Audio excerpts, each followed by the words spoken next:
All right, everybody. I am Michael Triscaro, owner of PGR Esports. I am here with Matthew Baker, co-owner PGR Esports. Dawson Wise has joined us. He was on the broadcast tonight, and we have the race winner of the Elite Eight over Colin Bowden. We have Kevin Freis with us. He's going to join us. We're going to take a look at the replay from the race here on the last lap and kind of dissect that. But Kevin Freis, man, you're the man of the hour. How'd you get it done tonight? Oh, just had a lot of luck go our way. Got some track position after losing it early in the race, and kept the car clean. And then luckily looked in my mirror and had a whole bunch of teammates all around me, and we were able to get a great push there on that white flag lap to get the middle.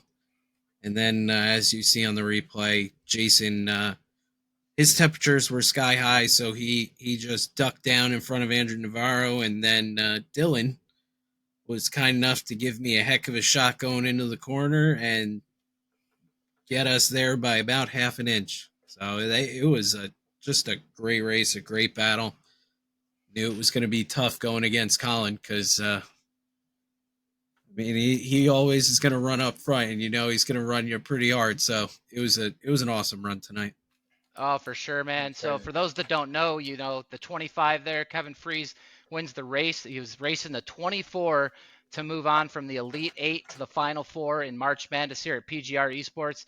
You couldn't have drawn it up any better than that. Dawson Wise, you were in the booth with Baker. What'd you see from up there, and kind of give us that perspective? Oh man! First of all, great race to watch from our perspective. I know Austin had a great time calling it. I always have a great time calling it. The whole last sequence, you saw those teammates line up in the middle, and you knew that they were going to be hard to beat. But I mean, as stacked as the outside line was, I mean, you had Bowden, you had Kyler, and you had Malik all in line. I was kind of expecting it to devolve a little bit when he came off turn four, and it never did. It was just, it was awesome to watch. Watching that top line get a run, I thought they were kind of dead in the water off turn number two, honestly. Coming down the backstretch, I kind of thought the run was dead. When Kevin and Jason got up middle, I thought it was it. I thought they were all going to have pretty decent temperatures coming off turn number four, and it was a great race all around, I thought, and the closest finish I've ever seen, and I've been doing this for 3 years now.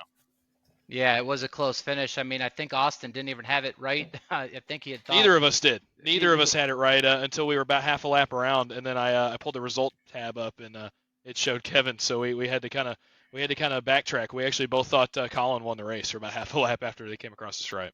Yeah, man, that was crazy. I mean, I was in the race, but I was kind of far back. But from my vantage point, I knew it was a close one. It sounded on the microphone, Kevin, actually, that you thought you maybe had lost that race. So uh, when you come over, so I don't know. Did you think you lost? Did you think you won? Kind of what happened with that? I had no idea coming to the line. I didn't really look too much at my relative. I was more focused on just trying not to make contact with Colin because I knew if you make contact there, the gloves come off and Right. all bets it's over. You don't know what's going to happen, and he had more momentum, and he could have just put me down in the position that you see Jason's in there. If he were to push me down into Jason, it just would have. I would have been junk. Yeah. But Colin kept it clean there. We I think door bang one time. So, but I mean that was a heck of a run. I honestly thought that the top lane was gonna first on the restart. I never thought they were gonna be a factor, but then once they were, I thought their run would fall apart, like as we saw earlier on in the race. Right. The top would get formed, but they couldn't sustain anything because either temperatures or the bottom would just get a little bit more organized and just be able to stay strong. The very bottom lane was, I thought, the strongest out of any of them throughout the whole race. So we were pretty comfortable staying there on the bottom. And then obviously things changed when we saw that freight train of probably the two of the stronger pushers in that field. When you have Malik and Kyler Wynn Oh, pushing absolutely. together, yeah, Yeah. that's going to be something you have to deal with. Well, yeah, we're looking at the bracket here. We started off. Cody Nagels was the number one overall seed. He's going to be in the final four, squaring off with Kyler Wynn. He was the 5 seed. Kevin, you were the 3 seed. So you're going to face off with our Cinderella man, Matt Patton. He has defeated Alex Hill. He was the defending champ of the March Madness last year. He defeated Chris McCullough tonight, Logan York, and now he's going up against you a week from tonight. I think we're going to Talladega in the Xfinity. That's one of your bread and butter cars, though, man. I think obviously you're going to be a big favorite going into that, but he is the Cinderella story. So is that in the back of your mind, or are you just going to kind of go out there and run your own race? Yeah, I think with all of these, it's just like a lot of my leagues that I run. The number one thing you do, you just try to keep everything you can control. You just try to keep in check. Don't make that stupid move, like aggressive move.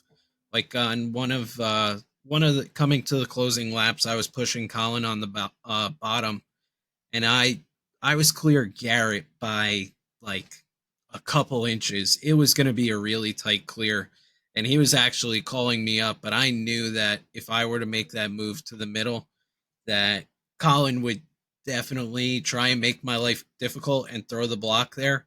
And just Right. that stall from the block would have probably junked out me, but probably half the field with me.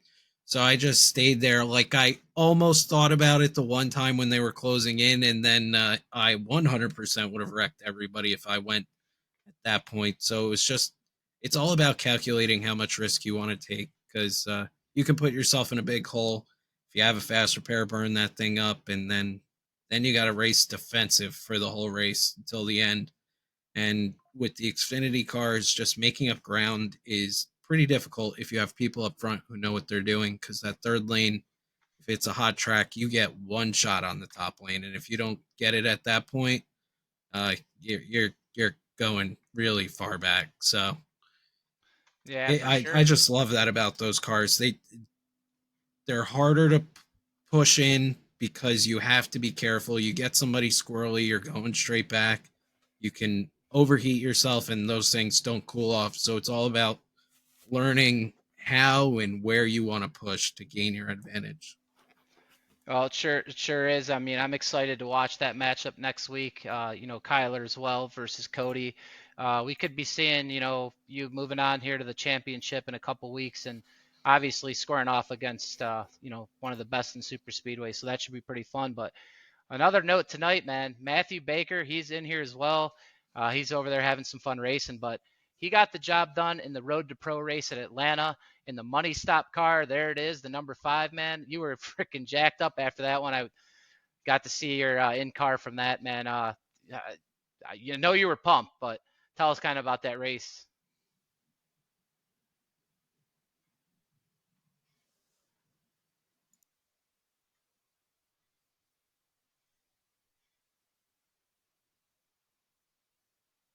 Sorry, I was muted.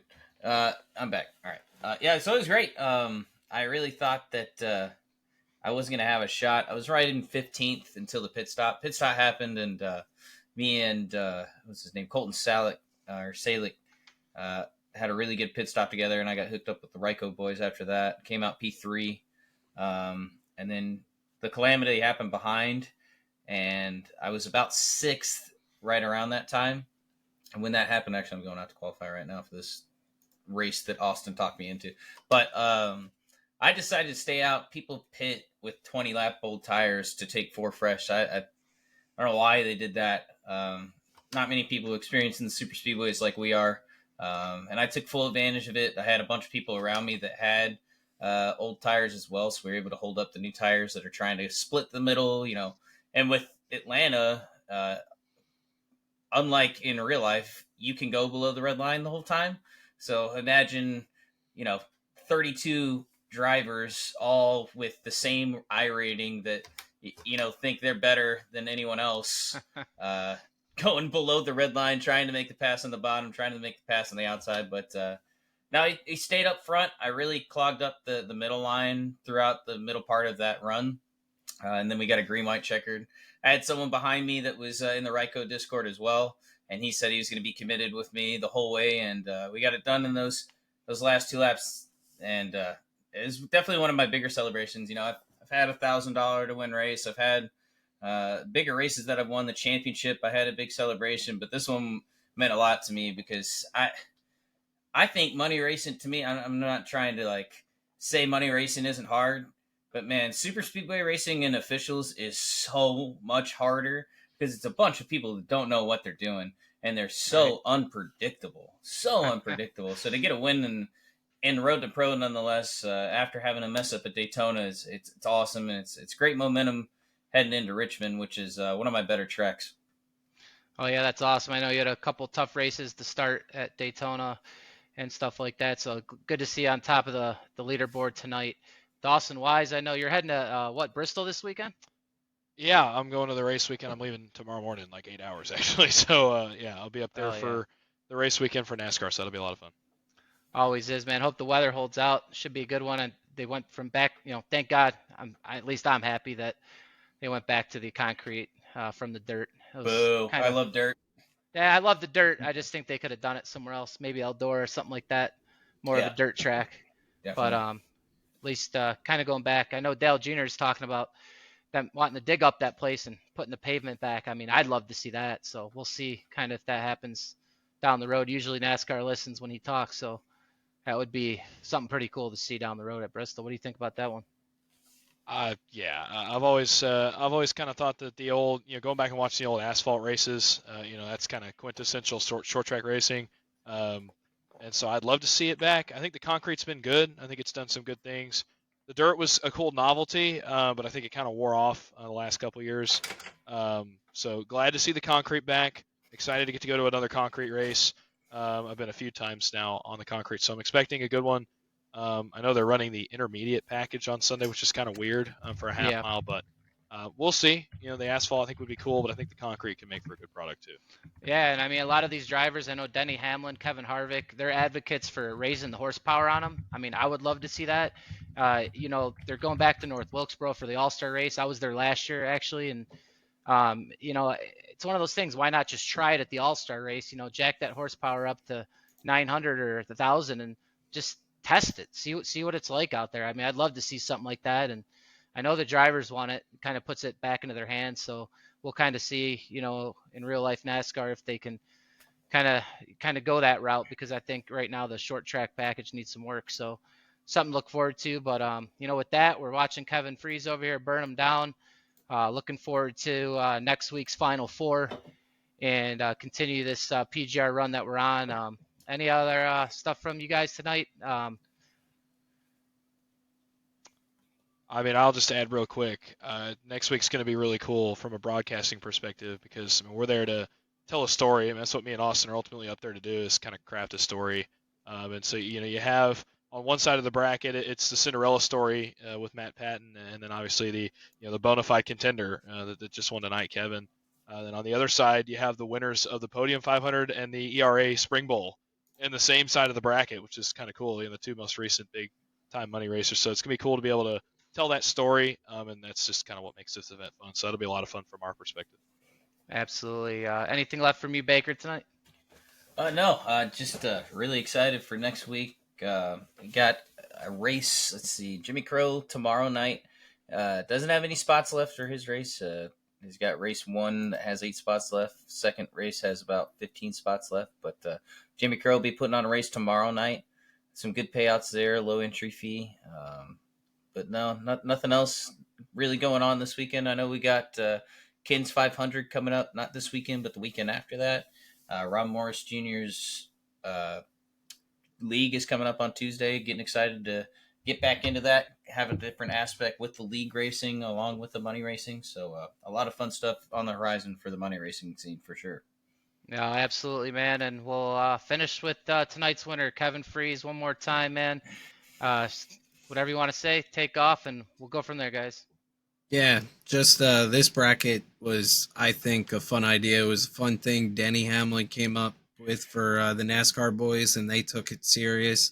And I think it just made the money racing scene just that much more interesting. It's fun to go out and do the money racing normally, but when your bad night doesn't necessarily kill you for something in the long term, I think that makes it fun. And I know I was the whole night just looking down at my iPad here, just trying to find Colin when he was behind me, and then when he's in front of me, I'm just focused. I'm not, and you could see Colin raced it a little different there. The one time he was clear middle, Yeah. which would have been a race winning move, but maybe not necessarily guaranteeing him an advance. So he stayed bottom in front of me. I mean, it just changed the dynamic of the race, and I think it's just a really fun concept that we can continue to move forward with every year. Looking forward to it next March. Oh, absolutely. We'll keep it rolling, man, and keep working hard at putting on these events for you guys. I know it's a good time, and we try to get creative. And I know Baker has started working on that Q2 schedule, and it's a lot different than Q1. So we're going to continue to have fun and spread it around and do different stuff. I think that'll keep it fresh for everybody. So yeah, for Matt Baker here, Dawson Wise, have fun in Bristol.